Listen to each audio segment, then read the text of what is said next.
तो बाजार में हम देख रहे हैं कि इस वक्त तेजी पर कारोबार हो रहा है। निफ्टी है करीब 100 अंकों पर। निफ्टी बैंक की बात करें करीब 55 अंकों की तेजी पर कारोबार हो रहा है और थोड़े उथल पुथल भरी शुरुआत के बाद बाजार संभलने की कोशिश कर रहा है। एक चीज अच्छी है कि मिड कैप का स्मॉल कैप का भी थोड़ा सपोर्ट बाजार में देखने को मिल रहा है और उसके चलते आप देखेंगे तो जो एडवांस डिक्लाइन का रेशियो है वो है तेजी के पक्ष में। करीब करीब 1500 शेयर मजबूत हैं, 1250 शेयर इस वक्त कर रहे हैं गिरावट के साथ कारोबार। आप देखिए इंडिया विक्स में करीब 2.5% के आसपास की मजबूती है, 12 के ऊपर निकला है। वैसे ज्यादा चिंता की बात नहीं है, लेकिन यह है कि आगे कुछ कुछ बाजार के लिए चिंता के सबब हो सकते हैं। टैरिफ 50% लगेगा, 25% रहेगा, ये चर्चा का विषय था, लेकिन अब यह लग रहा है कि 27 तारीख से भारत के ऊपर 50% टैरिफ ही फाइनल हो जाएगा और रूस यूक्रेन के बीच में युद्ध कब होगा इसको लेकर अनिश्चितता है। एफआईज लौट नहीं रहे हैं, लेकिन बाजार के लिए कहीं ना कहीं कंजम्पशन को बूस्ट करने के लिए सरकार ने जो भी कदम उठाए हैं जीएसटी के फ्रंट पर, उससे बाजारों को सपोर्ट मिलता हुआ दिखा है। 24,974 ये है निफ्टी का लेवल, लेकिन आज आपकी रणनीति क्या होनी चाहिए ये हम समझेंगे। उसके पहले जरा ये देख लेते हैं कि आज जो 3 तस्वीरें हैं बाजार की वो क्या संकेत दे रही हैं। तो 3 तस्वीरों की अगर हम बात करें तो आज आप देखेंगे तो यस बैंक में हल्की सी तेजी है, लेकिन एक रेंज का ही कारोबार हो रहा है। 2% के आसपास की मजबूती वहां पर देखने को मिल रही है। इसके अलावा पेपर शेयरों में तूफानी रफ्तार आज है, सारे के सारे शेयर कड़क हैं। जेके पेपर हो गया या फिर शेषाशाही हो गया, तमिलनाडु न्यूज प्रिंट यानी कि टीएनपीएल, अक्रॉस द बोर्ड तेजी है क्योंकि वर्जिन मल्टीलेयर पेपर बोर्ड पर एमआईपी लागू हो गया है। हेक्सावेयर में आज हम तेजी देख रहे हैं और हेक्सावेयर के पीछे की वजह यह है कि फुटसी के मिड कैप इंडेक्स में शामिल होगा। तो कोई भी शेयर जब किसी इंडेक्स का पार्ट होता है तो उसमें हम देखते हैं कि इन्फ्लोज थोड़े से बढ़ते हैं और विदेशी जो निवेशक होते हैं उनकी सक्रियता के चलते उन शेयरों को होता है फायदा। तो ये सारी की सारी शेयर आप तेजी वाले देख रहे हैं, इन पर आगे हम चर्चा करेंगे, लेकिन पहले हम एक बार इंडेक्स का व्यू ले लेते हैं। हमारे साथ हैं आज के हमारे खास मेहमान मेरे एसेट शेयर खान के कुणाल शाह। कुणाल जी बहुत शुक्रिया आपका समय देने के लिए। चलिए शो की शुरुआत कर लेते हैं, आगे बढ़ते हैं सीधे इंडेक्स के ट्रेड से और जानेंगे निफ्टी में अगले 3 घंटे में क्या करें।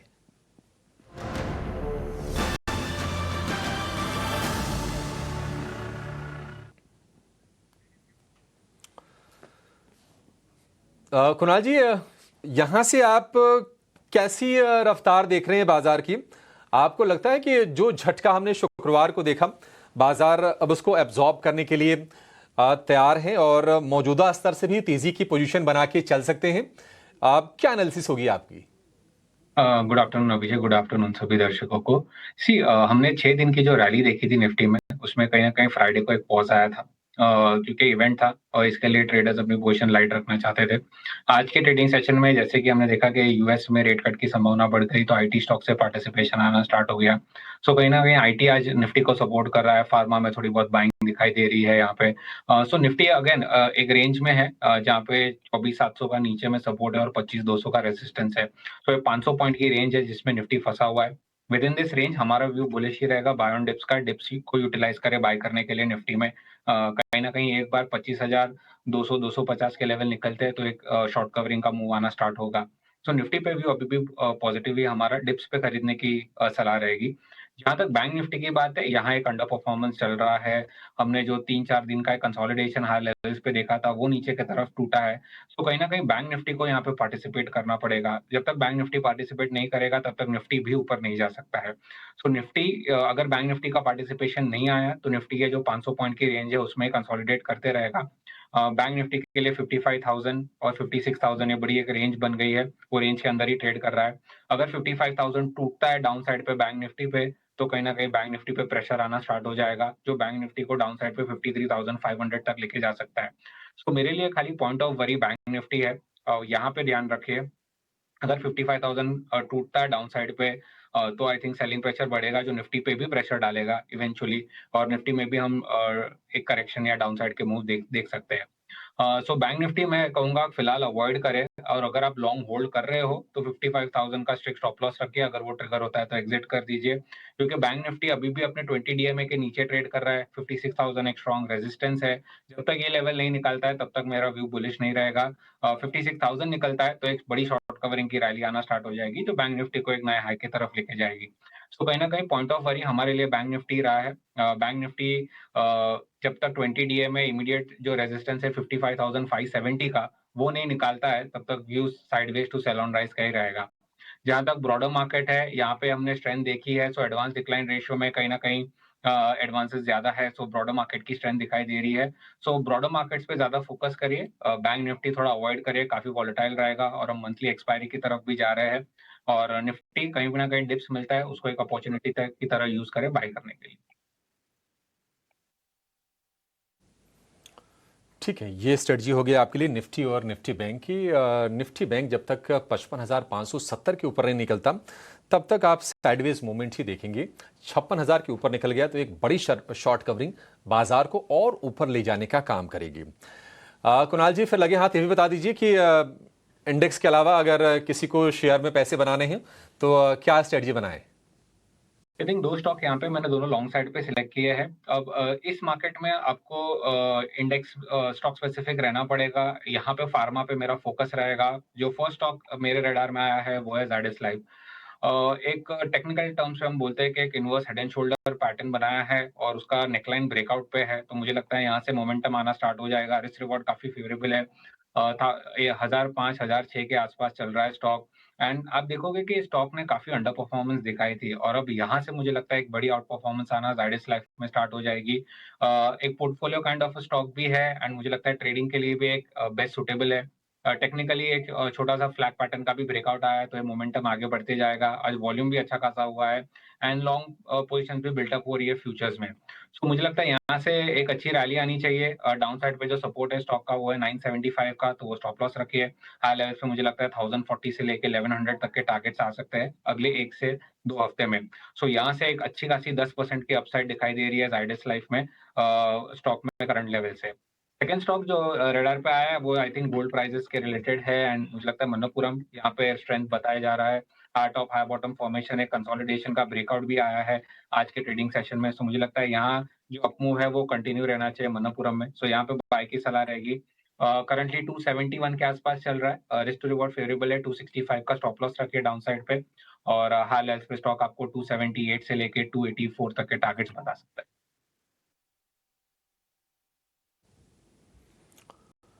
ठीक है, मणप्पुरम फाइनेंस पर भी आपके लिए बाय की ही रिकमेंडेशन है। 265 का स्टॉप लॉस, 279 284 की टारगेट के साथ आप मणप्पुरम को लॉन्ग कर सकते हैं। 1.5% की तेज़ी फिलहाल हम शेयर में देख रहे हैं। तो ये दो कॉल्स होगी, एक ज़ायडस लाइफ यानी कि पहले इसको हम कैडिला के नाम से जानते थे, बाकी दूसरा मणप्पुरम फाइनेंस। 1.5% की तेज़ी इस शेयर में हो रही है।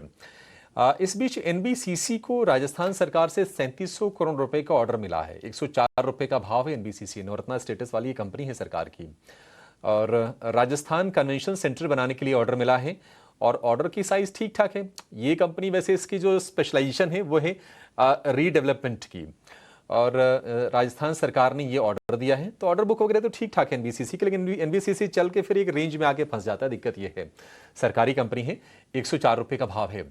एक बार एक व्यू देंगे इस पर आप कुणाल जी? एनबीसीसी खबर तो अच्छी है और ऑर्डर वगैरह तो आते ही रहते हैं एनबीसीसी के लिए। चार्ट्स कैसे लग रहे हैं आपको? चार्ट अगर आप देखोगे तो पिछले 1 महीने से स्टॉक एक डाउन ट्रेंड में चल रहा है, जहाँ पे लोअर टॉप लोअर बॉटम्स है, तो ट्रेंड वीक है। जब तक 20 डीएमए नहीं निकालता है वहीं पे रेजिस्टेंस ले रहा है स्टॉक। एक बार 20 डीएमए निकलेगा तो वहां से हम एक ट्रेंड रिवर्सल पकड़ेंगे स्टॉक को और वहां से एक बड़ा अपमूव आना स्टार्ट हो जाएगा। तो जो 20 डीएमए प्लेस्ड है वो 107 पे, 104 करंटली चल रहा है। 107 जैसे ही निकलता है, 107 108 के लेवल, वहां से आपको एक शॉर्ट कवरिंग का मूव आना स्टार्ट हो जाएगा। फिर एक बड़ी रैली स्टार्ट होगी जो स्टॉक को हाई लेवल्स पे 118 120 के लेवल तक लेके जा सकती है। तो कंडीशनल बाय रहेगा। 107 निकालता है तो बाय करिए। स्टॉप लॉस आपका रहेगा 103 का। 115 से लेके 120 तक के आप टारगेट्स रख सकते हैं एनबीसीसी में। ठीक है, 103 का स्टॉप लॉस बहुत ही नजदीक का स्टॉप लॉस है और 115 से लेकर 120 के टारगेट आपको कुणाल जी दे रहे हैं एनबीसीसी के शेयर में। जैसे देखिए खबर आई है ना, थोड़ी सी स्पाइक इसमें आई है हालांकि 1% से भी कम की तेजी पर फिलहाल ये शेयर कारोबार कर रहा है। लेकिन ये तो चलिए कैश की बात हो गई, और बाकी आप जो खबरों वाले जो शेयर हैं उस पर आपकी रणनीति हमने आपकी बना दी। लेकिन अगर आपको ऑप्शंस में ट्रेड करना है तो मौके कहां पर हैं जबरदस्त, ये जानेंगे और लेकर आएंगे ऑप्शंस के चैंपियन को।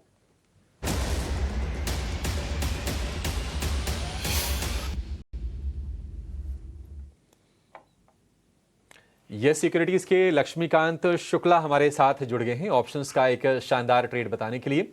लक्ष्मीकांत जी बताइए, बहुत शुक्रिया आज समय देने के लिए। कौन सी शेयर पर आपकी नजर गई है और आपके हिसाब से क्या ट्रेड करें, कहां कौन सी कॉल खरीदें?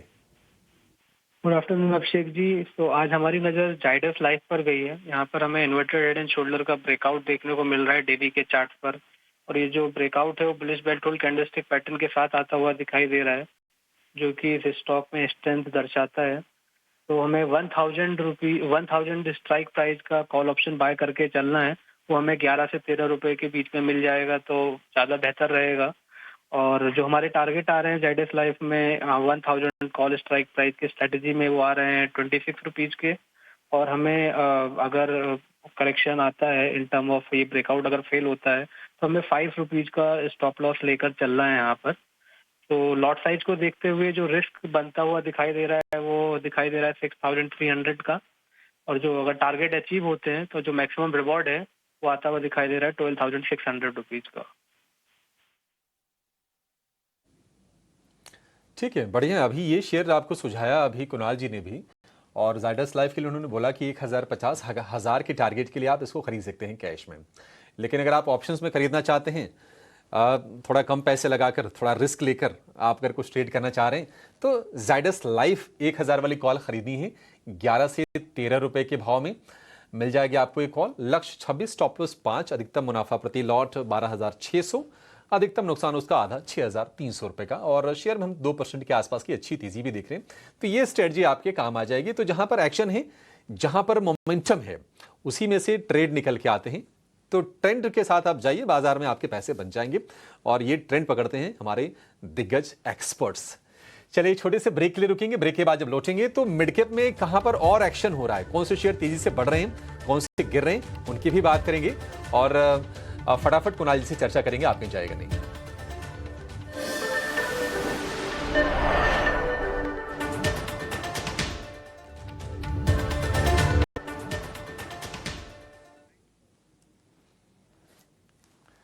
स्वागत है आपका फिर से मिड कैप मसाला में। और आज हम मिड कैप शेयरों में एक और थीम में काफी ज्यादा हम रौनक देख रहे हैं, और वो है पेपर का।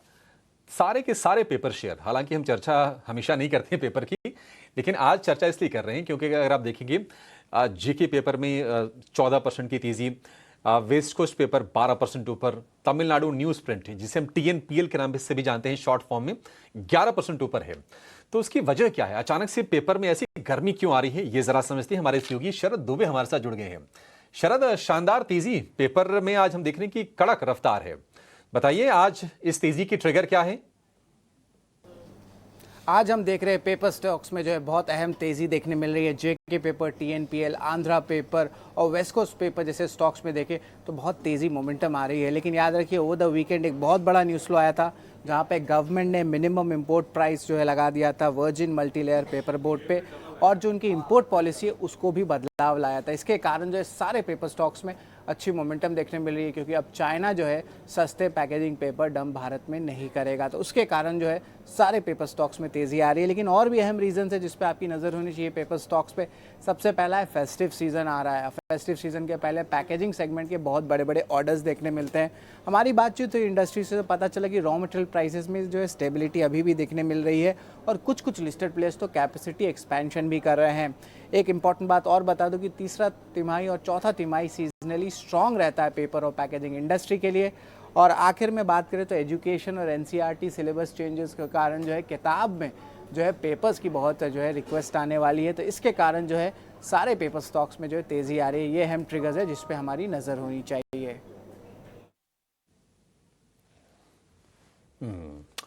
ठीक है, तो ये वजह है, मतलब साफ साफ एक बड़ा ट्रिगर है। और आगे हम देख रहे हैं कि अब फेस्टिव सीजन में क्या है कि पेपर की डिमांड बढ़ जाती है, स्पेशली अगर पैकेजिंग की लिए बात करें तो प्री ऑर्डर्स होते हैं, पहले के ऑर्डर्स होते हैं, और उसको एंटिसिपेट करके भी आप देख रहे हैं कि तेजी आज के सत्र में हो रही है। JK Paper, West Coast, TN newsprint. Kunal ji, अब इतनी बड़ी तेजी के बाद हिम्मत तो देती नहीं है मिड कैप में हाथ लगाने की। कहीं आपको लगता है कि नहीं अभी तेजी थोड़ी बहुत बाकी है? कोई ऐसा शेयर पेपर स्पेस में जहां पर आपकी नजर हो? आई थिंक पेपर स्पेस अगर आप देखोगे तो डेफिनेटली आज मोमेंटम काफी स्ट्रांग रहा है। बट मुझे यहाँ से लगता है कि पेपर स्टॉक्स मोमेंटम में रहेंगे ही। यहाँ से जो करेक्शन आया था स्टॉक में, ये सब स्टॉक्स में काफी डीप था, सो ओवरसोल्ड में थे, सो एक टेक्निकल बाउंस आना डेफिनेटली लाजमी था। बट यहाँ से जेके पेपर आई थिंक यहीं पे बैट करनी चाहिए। ऑलरेडी 13% अप है, बट मुझे लगता है कि कोई भी इंट्राडे डिप मिलती है तो उसको यूटिलाइज करें बाय करने के लिए। हाई लेवल्स पे मुझे लगता है कि स्टॉक 420 और 430 के लेवल बता सकता है। ठीक है, बढ़िया है। ये आपके लिए एक मौके बन सकते हैं।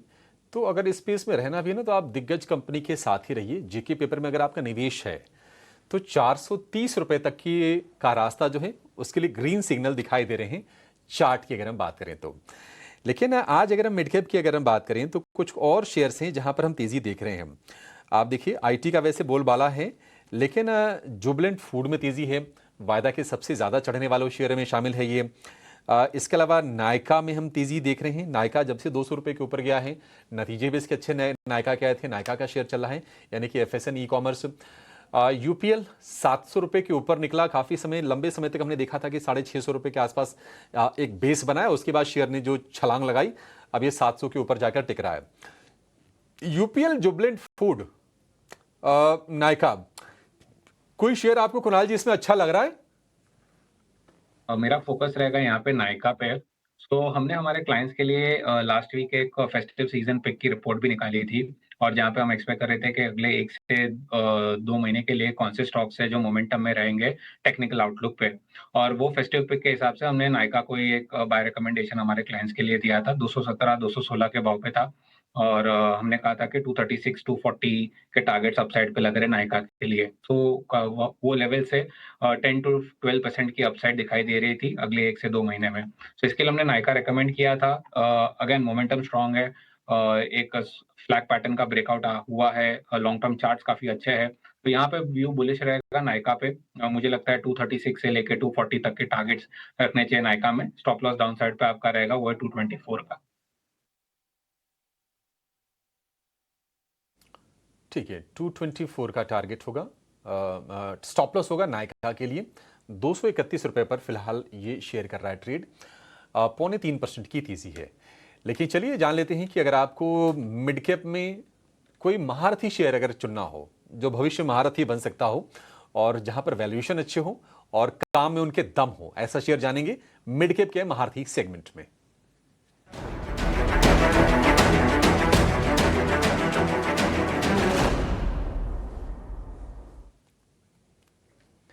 जियोजित फाइनेंशियल के गौरांग शाह हमारे साथ जुड़ गए हैं मिड कैप का एक बेहतरीन आपको निवेश वाला शेयर बताने के लिए। गौरांग भाई, बहुत शुक्रिया आपका फिर से समय देने के लिए। अभिवादन स्वीकार कीजिए सर। बताइए, मिड कैप में मौके आपके हिसाब से कहां पर अच्छे हैं? आपका अभिवादन हमेशा स्वीकार है, हमें बहुत बहुत धन्यवाद। और अच्छा लगता है बार बार आपसे मिलके, आपके चैनल, हमारे चैनल ईट नाउ स्वदेश पर आकर के बात करने के लिए। अभिषेक भाई, छोटा सा डिस्क्लोजर देना अनिवार्य होगा। जो भी निवेश लायक रणनीति आपके समक्ष आज दोपहर रखेंगे, ये हमारी रिसर्च टीम की तरफ से है। इसमें हमारी कंपनी जियोजित अथवा मेरा कोई निजी निवेश नहीं है, ना ही कोई वित्तीय लाभ हमें मिलता है और ना ही किसी प्रकार का कॉन्फ्लिक्ट ऑफ इंटरेस्ट। लेकिन इसी तरह राय हमारे क्लाइंट्स को देते हैं, हो सकता है उनका निवेश हो। तो मिड कैप के महारथी में जो सक्षम बल रखता है आने वाले भविष्य में मझौले से दिग्गज शेयर बनने की एक परिभाषा जो है परिवर्तन की, तो फार्मा क्षेत्र की एक कंपनी है अभिषेक भाई, मैनकाइंड फार्मा। ज्यादा लंबा इतिहास नहीं हुआ इस कंपनी का आईपीओ आकर के, लेकिन आईपीओ जिस स्तर पर आया था और उसके बाद जिस प्रकार से हमने कामकाज को लेकर के, नतीजों को लेकर के एक बहुत ही सकारात्मक और सक्षम ऊपर के तरफ के दायरे देखे, इसके बल स्वरूप और फलस्वरूप हमारी रिसर्च टीम में कुछ ही समय पहले मैनकाइंड फार्मा पर खरीदारी की रिपोर्ट निकाली है। लक्ष्यांक के रूप में अगर आप बात करें लंबी अवधि के लिए बुनियादी दर के आधार पर, बहुत ही साधारण से 2850 के लक्ष्यांक है। लेकिन अभिषेक भाई, जो कामकाज है इसका, जिस प्रकार के इनके प्रोडक्ट है, जो मार्केट शेयर है और आने वाले भविष्य में नए प्रोडक्ट लॉन्च करने की जो संभावना है, उसको ध्यान में रखते हुए हमें लग रहा है कि ये लक्ष्य साधारण है। नतीजे अगर अच्छे आए तो इस लक्ष्यांक में परिवर्तन होगा, लेकिन फिलहाल 2850 का लक्ष्यांक मैनकाइंड फार्मा।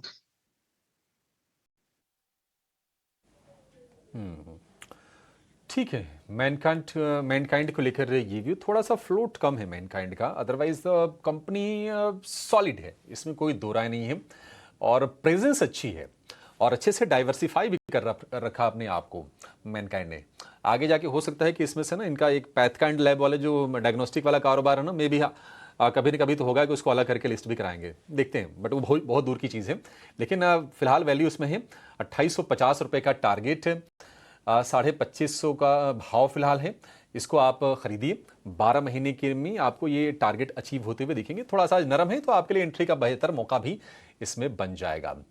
चलिए, इस शो को यहीं पर समाप्त करने का समय भी हो गया है। गौरांग भाई, बहुत शुक्रिया आज आपका समय देने के लिए। कुणाल जी, आपका बहुत शुक्रिया हमारे साथ जुड़ के इंडेक्स पर और तमाम स्टॉक्स पर अपने बहुत ही ब्यूटीफुल व्यूज हमारे दर्शकों के लिए शेयर करने के लिए। Thank you so much. चलिए, इस शो को यहीं पर समेटेंगे। एक छोटे से ब्रेक के बाद आपके लिए हम लेकर आएंगे कॉर्पोरेट कनेक्शन। आप कहीं जाएगा नहीं। नमस्कार।